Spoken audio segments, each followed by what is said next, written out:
Well, welcome to Smash Hit Sports. We have an incredible guest on today, Tim Kalinowski, and I hope I pronounced that correctly because, God, there are so many vowels in that last name. We nailed it. He is a content creator for Snapback Sports. He covers just about everything for him. Huge hockey guy. He was all over the place and just came from Big 12 Media Day, so we're going to talk about that today. Big 12 preview. Tim, welcome to the program. Thanks for having me, Cody. I'm pumped. You nailed the Kalinowski. You nailed pretty much everything. You do your research. I have no introduction to follow up because you apparently have the private investigators on me. You know everything about me. Hey, we're dialed in. Speaking of being absolutely dialed in and the private investigators and all that, Deion Sanders, how did that conversation go? I know you were super excited to talk to him, and yeah. So Deion, it's tough because I'm a big fan of Deion.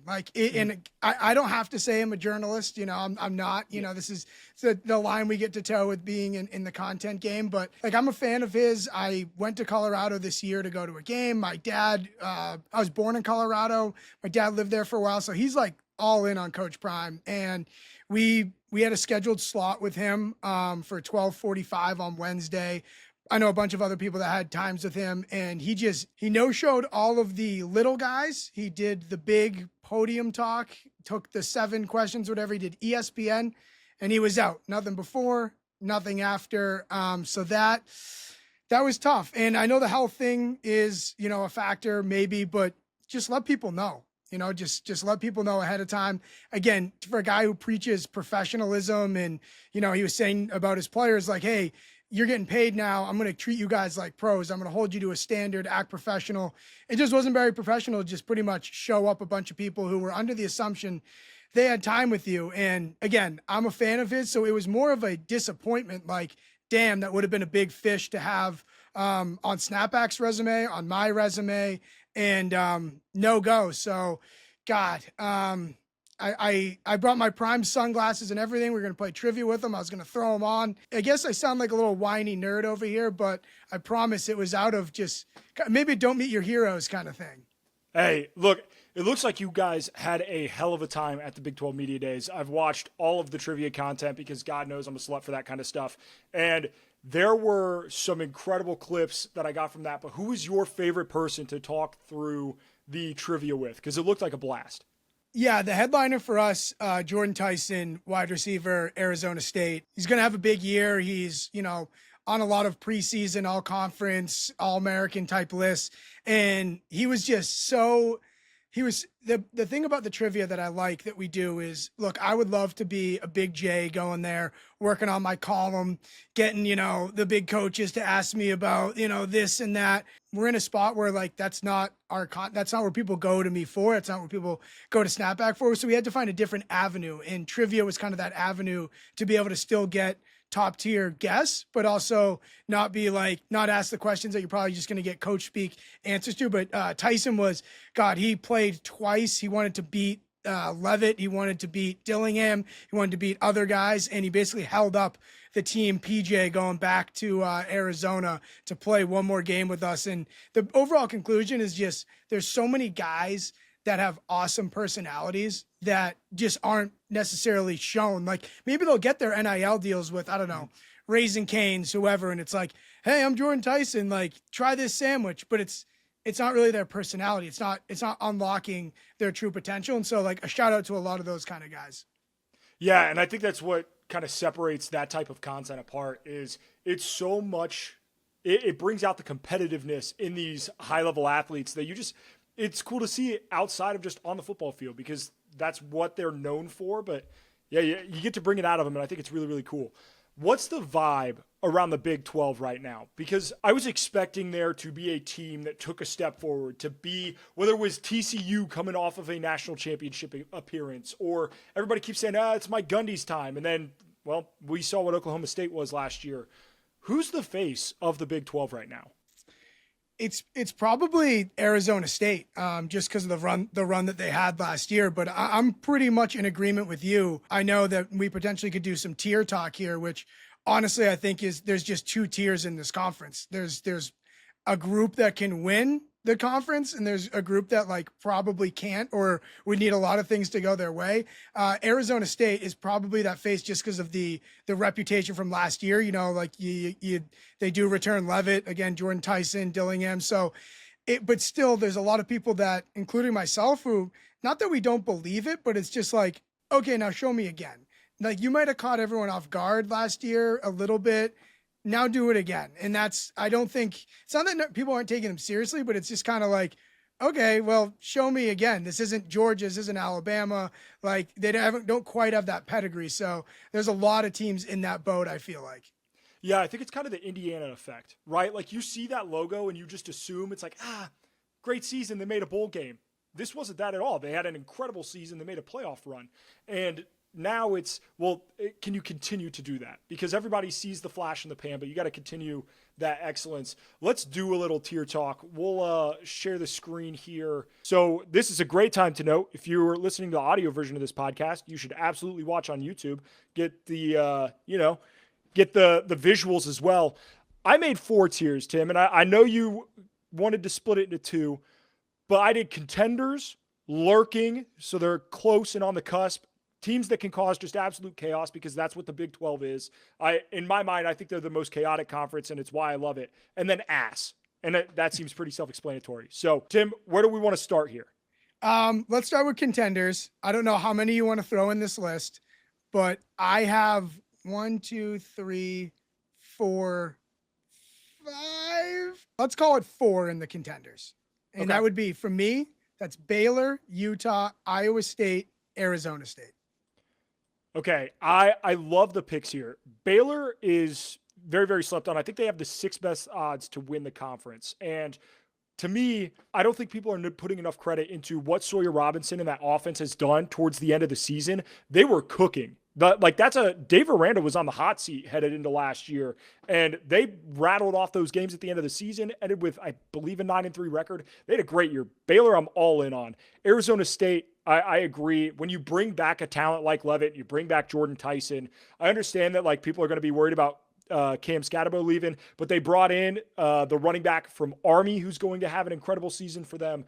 I love what Kenny Dillingham is building in Arizona, in Tempe. What were the other 2 that you said there? I gave you Utah and Iowa State. Utah. Tim, are you just relieved that Cam Rising is we're over the Cam Rising story? I'm just so glad. I mean, I'm sure the team is too. I mean, it's just the game we had to play every single week, and it lasted years, it felt like. Because also, it was ACL first, and then it was when that first thing was, when is he going to come back from the ACL? And then it was injury after injury. So I'm still not convinced about their quarterback situation. I know that they made the move, Jason Beck from New Mexico, and brought in Devin Dampier as well. Devin Dampier, I'm not totally sold on Devin Dampier, sure, but I don't count out Winningham.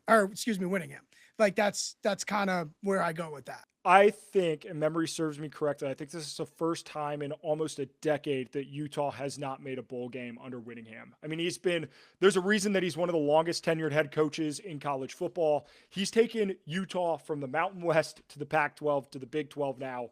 I love what he's done with that program.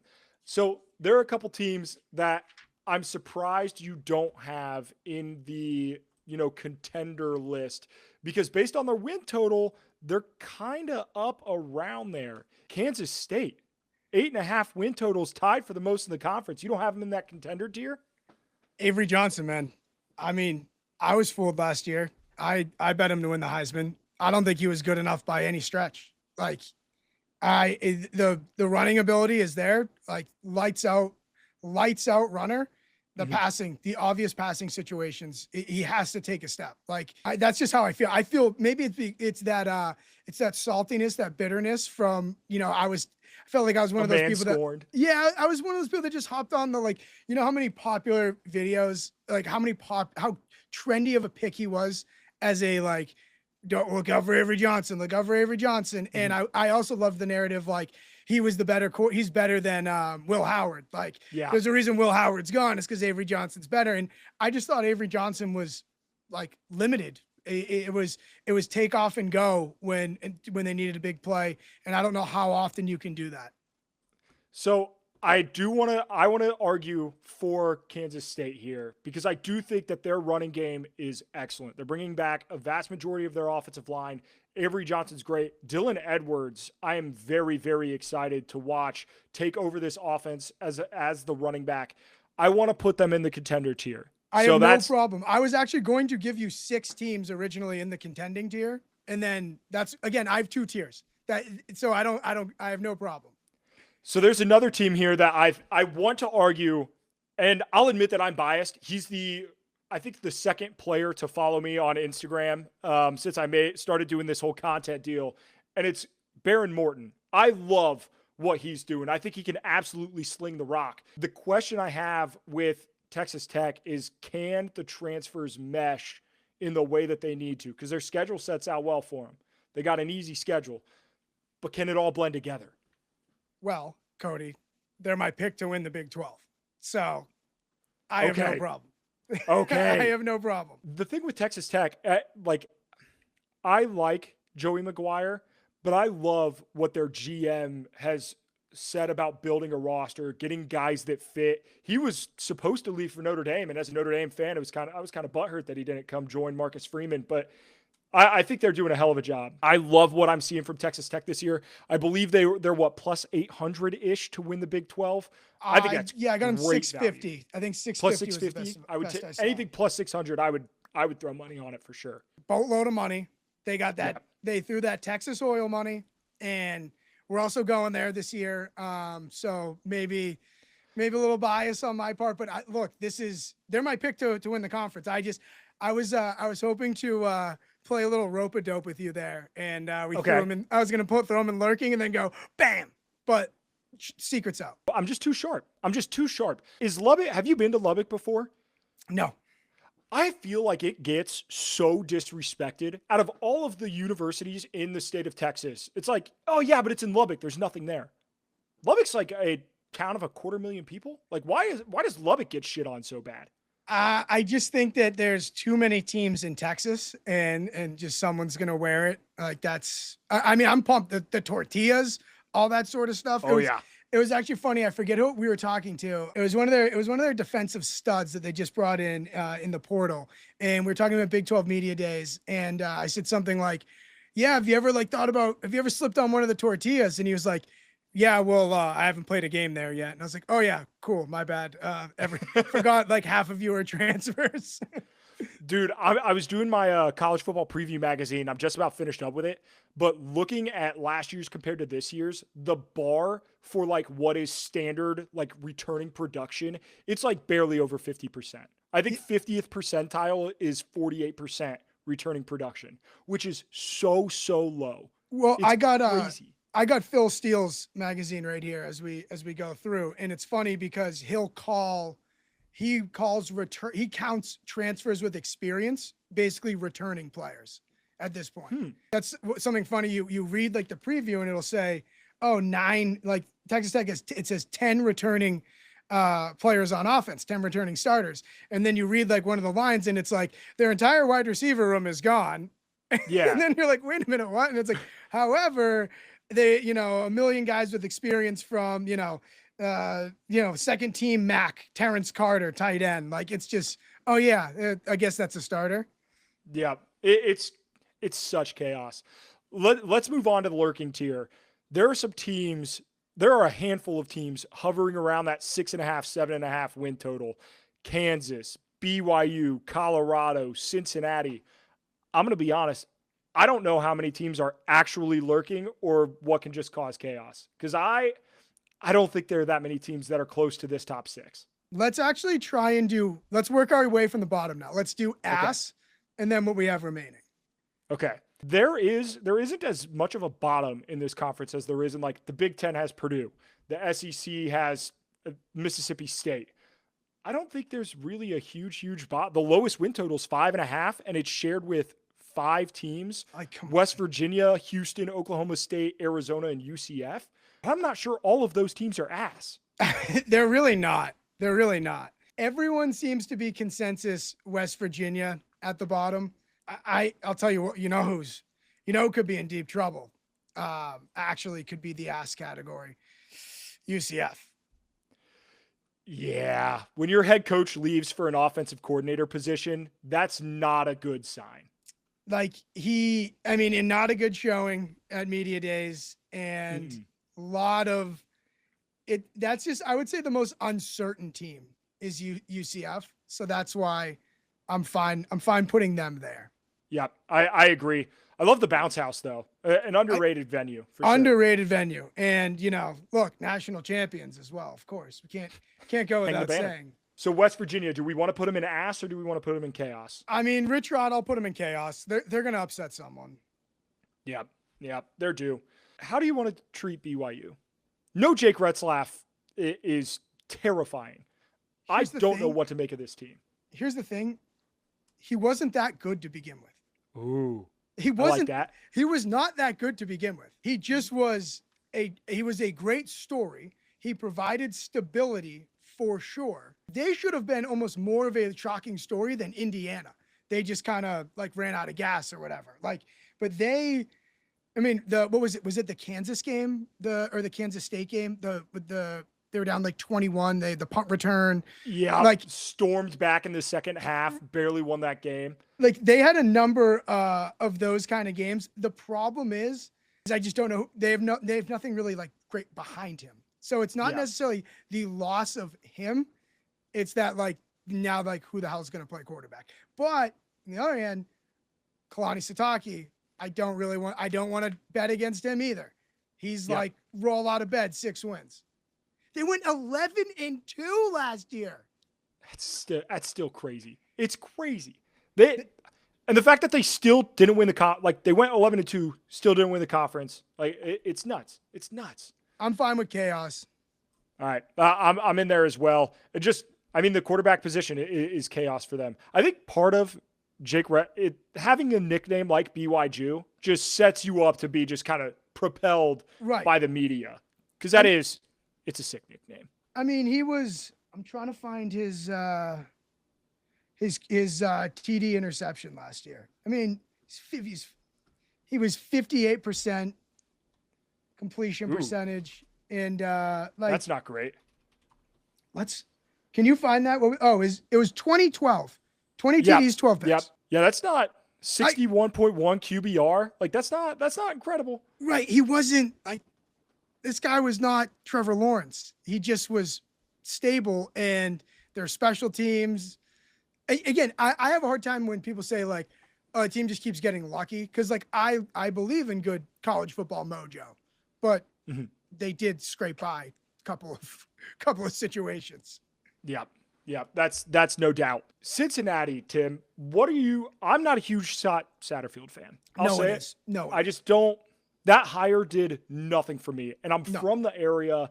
The entire area was just like, oh, that's what we settled for after Fickle. Now, granted, Fickle hasn't excelled at Wisconsin, but I think there's enough. I like Brendan Sorsby. I think he's a good enough decision maker and quarterback that he can propel that offense. This is a team that they beat Arizona State. Now, granted, Leavitt was hurt that game, and they missed, I think, 3 field goals or extra points. They missed 3 kicks, which was absolutely insane. That was when he had that press conference saying, like, if you're a kid at Arizona State and you can kick a football, come to practice tomorrow. I think I'm going to put Cincinnati in the chaos tier. They're better than ass, but I don't think they're anything crazy. Yeah, I mean, I'm not a Satterfield.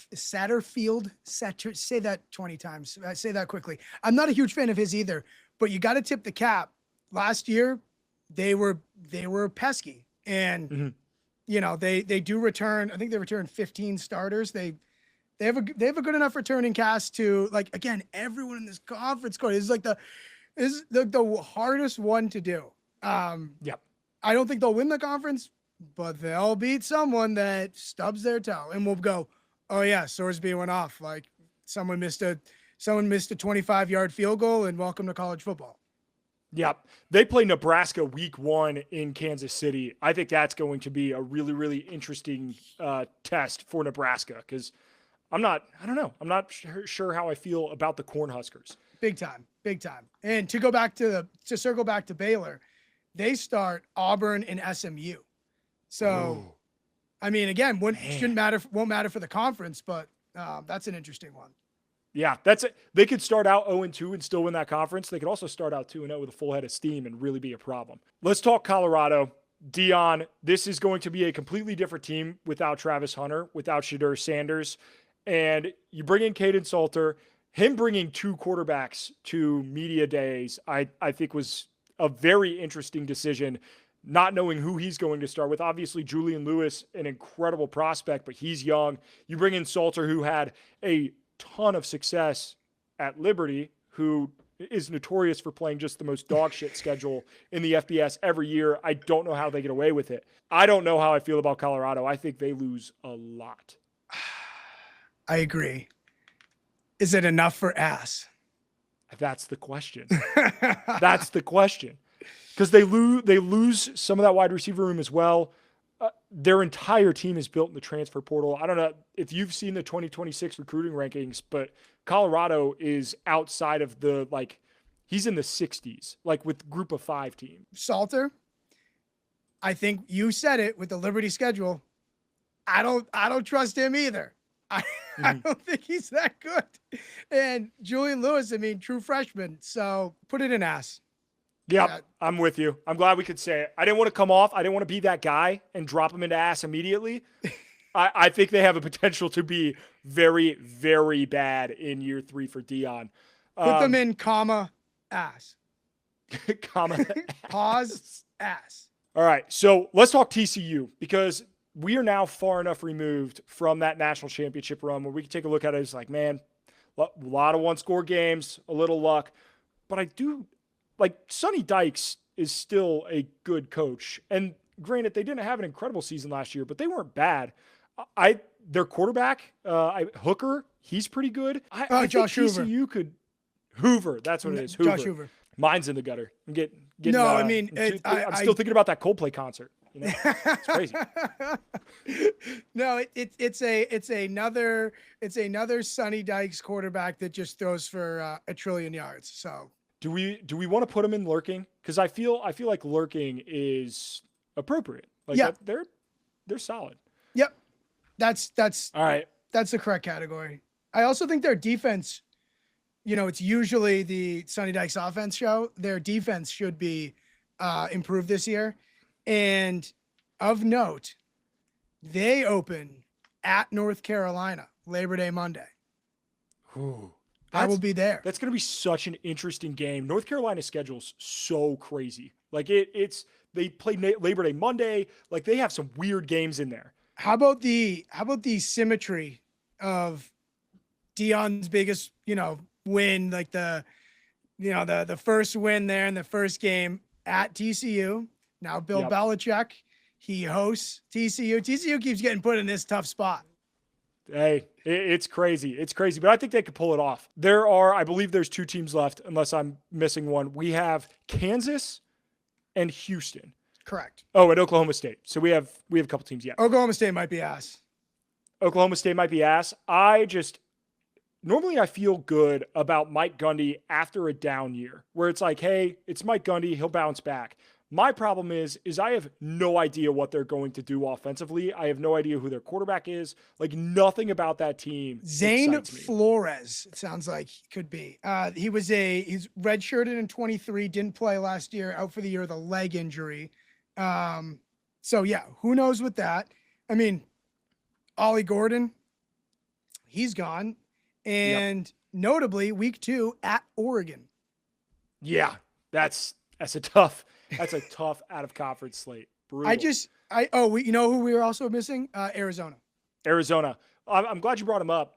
You know who I miss? I miss Noah Fafita in 2023. That was so much fun. That was. And the question is how much was that the offense and how much and Tet McMillan? Because now there is no Tet McMillan. He's gone and he was great last year, but do we get to see old Noah Fafita, or are we back to like Noah Fafita is good, but that's the biggest question is what is Noah Fafita going to look like? Their team, I think their wide receiver room should actually be a little deeper despite the loss of McMillan. yeah, it all hangs on Fafita, and they're chaos. They're not lurking. Yeah, I'll agree. Let's talk Kansas. They bring back Jalen Daniels, so there's that. But you lose Kobe Bryant, you lose Devin Neal. Those are two big pieces of that team that have been there from, I think they were 4-year guys. What is this Kansas team now? Because we've given Lance Leipold plenty of flowers, but Kansas has expectations. Like, this isn't your mom's Kansas team where if they won 5 games, you make you're like, oh, they had a shot at a bowl game this year. That's not good enough. Is this a Kansas team that could potentially get into that? They were preseason top 25 last year. Crazy. I'm a huge fan of Daniels. The problem is he didn't play well to start last year. He actually had a great finish to the season. I'm a big fan of Leipold as well. They do have the stadium renovations done, I believe, so no more playing at Arrowhead, which I think was a difficult thing for them as well last year. I don't think they're enough. They're not a threat in terms of lurking to win the conference, so I'm still in chaos. Their ceiling isn't there. They should be a bowl team, and they go at Missouri week 3. Yep. They go at Texas Tech, which is tough, host K-State. They go at Iowa State, end with Utah. So it's just, there's too many. Here's the thing about the Big 12. There's one like website out there. I actually did this on my plane to Ireland for week 0, where you can play out you pick the winner of every game of the college football season. Yep. And it'll tell you like where you end up. And like, that is the proper exercise for the Big 12, because there's just so many coin flip games. Like, that's just, at like end of the year at Iowa State, Utah, they're going to split those. They're going to go 0-2 in those. That's just, and I wouldn't be shocked at any of the results. Yeah. I don't think there's anything that would be like crazy to like, if Kansas could beat any team on their schedule and they could lose to most of the teams on their schedule. Pretty much that much up and down. Houston, I think they are a better team than what people give them credit for. I like Willie Fritz. I think he's great. I think he was dealt what was a very bad roster and a poor hand to start. Now they bring in Connor Wegman from Texas A&M. I kind of like this Houston team. I'm a huge fan of Wegman. He was a 5-star coming out. He was, he got hurt one of those years at A&M. Might have got hurt multiple years at A&M. Huge upgrade for them at quarterback. Willie Fritz is a good coach. They don't quite have the horses yet, but they are totally out of the basement, in my opinion. Yeah, I'll agree 100%. I'm excited to watch, because Wegman his thing is he never had the weapons. Like, he didn't have them at Texas A&M. I don't know how great they'll be this year at Houston, but they are offensively, Willie Fritz puts enough on the table that I'm excited to watch them. I think defensively they're a little slept on, so I'm excited for this Houston team. Yeah, they returned two of their top 3 receivers, so and they returned pretty much their entire running back room. So the offense should be there. And again, we'll see. They don't quite have the horses, but I think they're gonna make some noise. I agree with you. So this is the final tier list. Is there anything that you want to change, Tim? Because I'm going to be honest, I kind of like it. Oh, I think this is we good. Missed West Virginia's there. Who we missed? Yep. Did we miss someone? We got 16. That's all. 16. We're dialed in. Do we want to bump someone to lurking? Do we want to give someone for aesthetic? Kansas, I think, would be probably your best bet, but I truly don't believe. I would be stunned if anybody outside of TCU and up won the conference. Yep. Stunned. Yep. All right. I'm fine with it. Perfect. Before we get into the next segment, you see, which first off, again, watch the YouTube video because Tim and I are looking good, but we're wearing the team polos, which is always a good fit. But if you didn't want to rock the team polos, you wanted to rock something else, Home Field has incredible college apparel. They make some great gear. It's throwback style stuff. It's not just what you find, at the college campus store. It's really some great stuff. I think I have like 14 or 15 items from Home Field at this point. More than just Notre Dame, because, when you have great teams with great apparel, you have to buy it. Use code SMASH, get 15% off your first purchase at Home Field. Link is in the description of this video or on the podcast. Nick, Tim, God, I'm so dude. My Bro, so the reason it's a problem is my old co-host, which R.I.P. Nick, he's on to bigger and better things. Love the guy. He was also a Clemson fan. Oh, really? So you wearing the Clemson polo is giving me flashbacks. And I like, it's the colors. I'm immediately just like, yep, Nick, how's it going? Oh, man. I thought you were talking to a producer. I was like, oh, yeah, Nick, hell yeah. Like, thanks for everything. Thanks for doing all this. Brother, I appreciate you thinking that I have a producer. That makes me feel good about this whole production here. You could have just lied and been like, yeah, that is my producer. So let's do a couple segments here. We're going to do overrated, underrated. Just one word answer. You can expand upon it if you want. Starting with Big 12 tailgates. Overrated, underrated. Ooh, I haven't been to enough. I'm going to say, you know why? They get dealt a tough hand. They get a lot of noon kicks. So I'm going to probably go overrated. I don't know how well they're rated, but probably over. Love it. The Holy War. Underrated. Might be going this year. I think that's such an incredible rivalry that I'm so glad. Like, conference realignment, yeah, it sucks. It's taken away a lot from the sport, I think. But it bringing back the Holy War, I think, is outstanding. I'm so glad that game is back. 100%. Couldn't have said it better. Overrated, underrated, Arlington as the site for the Big 12 title game. We've been a bunch. I didn't go. I'm going to go overrated. Have you been to Jerry's World ever for like anything? Nope. I want to go, but it's like, I don't know if I want to go for a Dallas Cowboys game, if I want to go for, one of these random, like Arkansas plays there every once in a while. I just never know like the right time to get I've down. heard it's like insane and I do want to go, but like I want to go packed house and I just don't know. I don't know when you got these things when you have the giant schedule. It's like, you got to guarantee packed house game. Last one, overrated, underrated. The Big 12 is the third best conference in college football. I want to make you say it in that Clemson shirt. Overrated. That's fair. They just don't have a team that I think can win it all. And I think that's kind of what holds the Big 12 back a little bit. It's like there's not one team that I could see having confetti rain down on them at the end of the year. That's the point. If a Big 12 team wins the national championship next 2-3 years, we will be floored. Not the case in the ACC. Mm-hmm.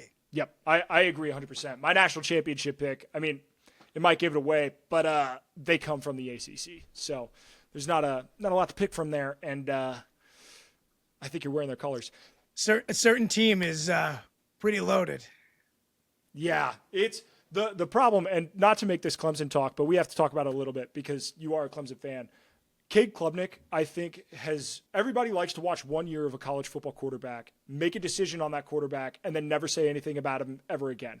And I think people did that with Cade Klubnik in year one. He was stupendous last year. He was incredible. And I think I think he's the best quarterback in next year's class. I think he's the best quarterback in college football. You couple that with Clemson has the number one returning production in college football this season. They have 3 guys who I think are potential top 5 picks in Woods, Parker, and Klubnik. They're a problem. Clemson is a problem. The thing about Klubnik, and not to do the whole Dabo thing, but the like portal guys in and out, refusing to use the portal. Like I've been a guy like begging him to use the portal, but I also think he, in a way, as this whole thing has gone in a circle, in a way was right about emphasizing retention. He's like, I don't have a lot of guys leave. Like that was the big thing. I don't have a lot of guys leave.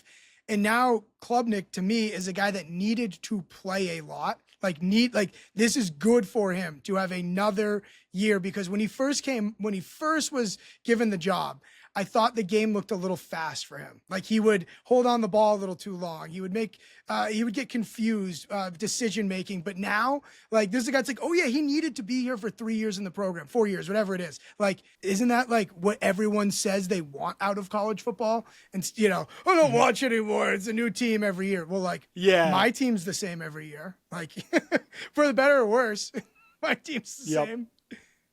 Yeah, and I think true too, like it shows great teams are still built through high school players and recruiting. Georgia does it. Notre Dame's done it. Like all of these teams that you've seen compete, Ohio State recruits at the highest level.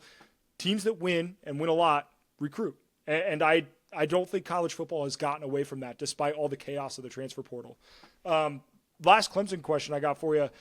Are you excited to play Notre Dame the next 10 years? Yep. I think that's an incredible, like, hey, let's start a rivalry because why not? It is such a good rivalry. I hate Notre Dame like poison. I went there for the first time for the playoff game against Indiana. Potentially the best trip I've ever been on in my life. I loved Notre Dame. As a Irish Catholic Boston kid, it's seriously a religious experience. I loved Notre Dame. I hated how much I loved it. With that said, the rivalry is great. And I can remember, the game in the rain, goal line stand, Clemson, the 2-point conversion. I will say this too, the COVID year when DJ looked like DJU goes nuts, but we still win that game. DJU goes nuts, and so I was in college, and I'm watching the game, and again, I hate Notre Dame so much. I have a full glass of wine, and it was overtime, I think fourth down. It was turnover on downs. DJ throws it in. Whatever it was, walk-off win, essentially. Notre Dame wins the game. I took the full glass of wine in my apartment, and I threw it against a white wall. The glass shattered everywhere. My roommate was like, one of those things like, oh, my God. But I know not to say anything because I know how authentic that really was. Like there was nothing else you were going to do other than throw that glass of wine. And I lived there again the following year, and we were picking out pieces of glass for just 2 straight years. Every once in a while you'd be like, and it was like a little, little piece. Another one. I was haunted by that forever. There was still like, you'd find drips of the wine in places you never thought it extended because I cleaned it up. What is this red? Yeah. Shit. And it's like on the baseboard. I'm like moving out. I'm like, funny story. That's it's another remnant of the wine disaster. So yeah, I've had it both ways. Hell yeah. Love it. Love it. Before we get out of here, we'll do quick totals. I'm just going to give the team total. You're going to give an over and under. Bookies.com is an incredible sponsor of this show. They do a great job of finding the best deals no matter what state you're in. So if you go to bookies.com, you put in your state, it will give you the best deals in your state. So if you are in North Carolina or wherever, Indiana, like myself, they will find the best sign-up deals for any sports book. That's bookies.com/smash. All right, Nick, Jesus Christ, I did it again, Tim. I can't get this out of my head. He's living rent-free. He's going to watch this. He's going to be so goddamn happy, and it pisses me off. Tim, let's go through top to bottom. Kansas State, 8.5 over under. Oh, we're going this direction? Okay. Yeah. All right, say it again. Kansas State, 8.5 wins. Under. Arizona State, 8.5 wins. Under. Wow. Texas Tech, 8.5 wins. Over. Love it. Baylor, 7.5. Over. By 1. I like that. Dude, Sawyer Robertson, man, I can't get enough of the kid. Utah, 7.5 wins. Under. Ooh, man, we'll get to that. Iowa State, 7.5 wins. Over. Kansas, 7.5 wins. Under. BYU, it was 7.5. It's now 6.5 with the Red Slav News. 6.5 wins. Under. 6 exactly. I feel that. TCU, 6.5 wins. Over. I love the over there. That will be a bet that I absolutely will be placing. Colorado, 6.5 wins. Under. Yeah, that's an easy under for me. Cincinnati, 6.5 wins. Over. Ooh, Scott Satterfield getting it done. All the shit we talked, and yet he still gets it done. West Virginia, 5.5 wins. 5. Under. Ooh. Do they win the backyard brawl? No. Holstein, too much. Houston, 5.5 wins. Oh, Over. Willie Fritz, baby. Fritz magic. Oklahoma State, 5.5 wins. Under. Arizona, 5.5 wins. Over. And UCF, Scott Frost makes his return home, 5.5 wins. Under. Love it. Love it. What this means. I need to know. Oh, you go. You go. Oh, you go. Go for it. No, Because I need to know. I'm probably going to answer the question. So go. Yeah, there were a lot of overs, unders there. We talked Texas Tech. You have Texas Tech winning the conference. Who do they play? Who does Texas Tech play in the championship? In the conference championship. Baylor. Damn. That'll be a hell of a game. Hell of a game. Disgusting uniform matchup. I'll say it. Disgusting uniform matchup. Red and green. That'll be putrid. The problem is all those totals, pretty much I got at every team having going 7-5. So yeah, dude.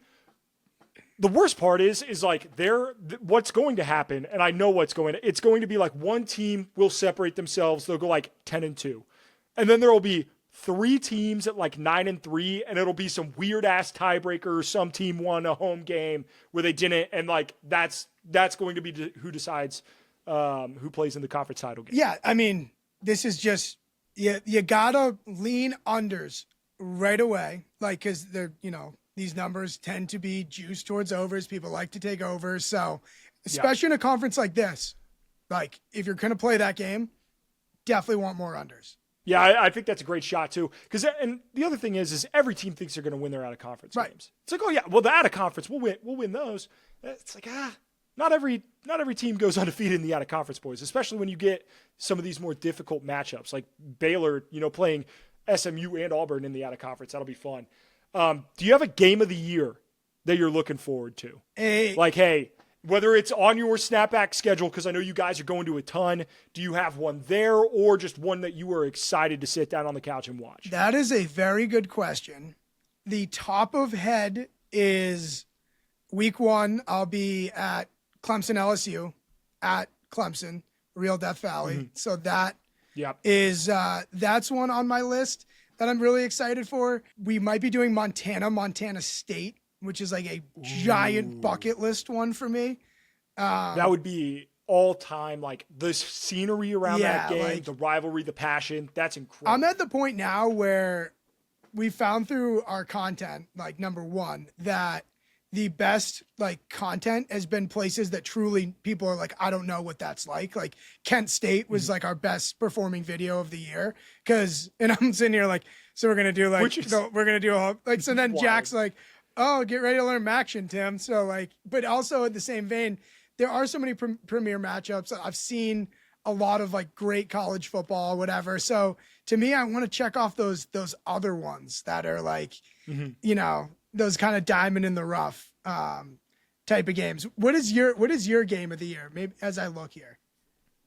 I'm excited. There's a ton from start to finish. Obviously, being a Notre Dame fan, I'm excited for Notre Dame, Texas A&M. I think it's going to be a great game. That's such a good one. I can't run that back, even though that game is at Notre Dame Stadium this year.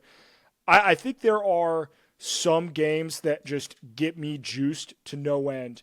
And I think I'm excited for it. And this is going to be this is not pandering, but with all of the shit that South Carolina talked last year and who they return in Lenoris Sellers, and then the fact that Clemson might be 11-0 at that point. So you have South Carolina who could potentially be fighting for a playoff spot if they are as good as their fans think. And all of the shit talking that 9-3 we should have been in, 9-3 we should have been in. They have a chance to knock on the devil's door at the end of their season and play Clemson and give them the business and show that the SEC is better. I am so excited for the Palmetto Bowl this year. I think it's going to be outstanding cinema from start to finish. That's a very good answer. I hope to God that game is College Game Day that week. I'm going because I lost a bet. So I have to go and wear South Carolina gear. Ooh. Is it home or away this year? At South Carolina. Brutal. That's tough. My plan is to try and get it to undo that as throughout the year if I can like win some goodwill, like whatever, like the story goes on. I'll say this. This is one that this would actually be my answer. September 27th, Penn State hosts Oregon. That's gonna be a phenomenal game. That's one. A phenomenal game. That's one for me. Like finally, Penn.